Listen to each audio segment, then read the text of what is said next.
नमस्कार, मैं doctor Preeti Paliwal, centre head consultant reproductive medicine, Neelkanth IVF centre Kota से।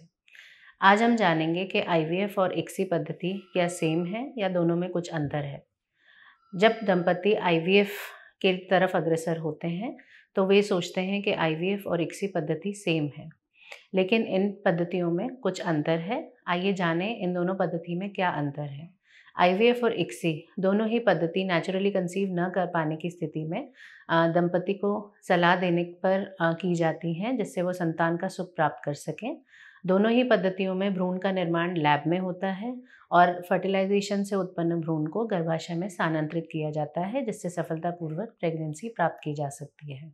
किंतु आईवीएफ और ICSI दोनों प्रक्रियाओं में कुछ अंतर है। आइए जानें वह अंतर क्या है।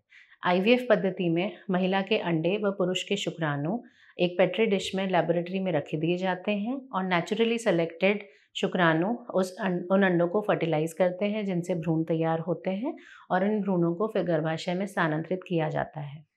ICSI पद्धति में हम मॉर्फोलॉजिकली नॉर्मल स्पर्म्स को एक हाई पावर माइक्रोस्कोप से चयन करते हैं व एक सुई के माध्यम से एक एक शुक्राणु को अंडे में प्रवेश कराया जाता है, जिससे फर्टिलाइजेशन प्रक्रिया पूरी होती है और भ्रूण का निर्माण होता है। ICSI पद्धति उन कपल्स में सहायक होती है जिनमें पुरुष के वीर्य में शुक्राणु की संख्या या तो कम होती है या फिर संख्या नॉर्मल है पर गतिशीलता या शारीरिक बनावट खराब होती है। ICSI एक आईवीएफ की ही एडवांस टेक्निक है जो उन दंपतियों के लिए कारगर है जिनमें पहले आईवीएफ फेल हो चुका है या फर्टिलाइजेशन में प्रॉब्लम आती है या पुरुष के वीर्य में शुक्राणु की संख्या या गुणवत्ता खराब हो चुकी है। आइए जानें ICSI पद्धति हम किन कपल्स को एडवाइस करते हैं।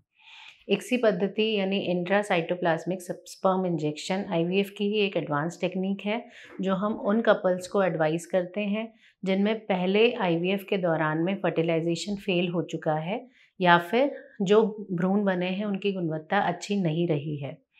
ICSI पद्धति उन कपल्स के लिए भी कारगर है जिनमें पुरुषों में स्पर्म की जो संख्या है वो 5 मिलियन पर ml से कम है, या फिर पुरुषों के स्पर्म में शुक्राणु की संख्या तो नॉर्मल है पर उनकी मोटिलिटी काफ़ी कम है, या फिर उनकी शारीरिक बनावट जिसे हम मॉर्फोलॉजी कहते हैं बहुत ख़राब है।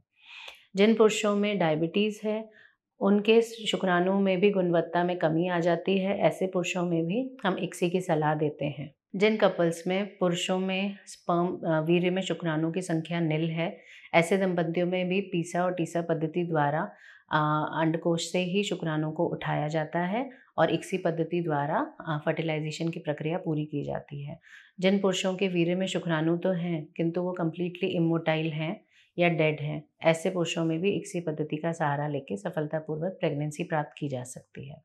तो यदि आप किसी ऐसे कपल को जानते हैं जिनमें ICSI पद्धति कारगर हो सकती है, जिसमें पुरुष के वीर्य में शुक्राणु 5 मिलियन से कम है, मोटिलिटी काफ़ी कम है या फिर गुणवत्ता शारीरिक संरचना शुक्राणुओं की काफ़ी कमज़ोर है, तो ऐसे दंपतियों को ICSI पद्धति द्वारा आईवीएफ तकनीक से प्रेगनेंसी प्राप्त की जा सकती है, यह समझाना ज़रूरी है। यदि आप ICSI पद्धति के बारे में और भी कुछ जानकारी जानना चाहें तो हमें नीचे दिए गए नंबर पे मैसेज कर सकते हैं, कॉल कर सकते हैं या हमारे सेंटर पे आके हमसे परामर्श ले सकते हैं।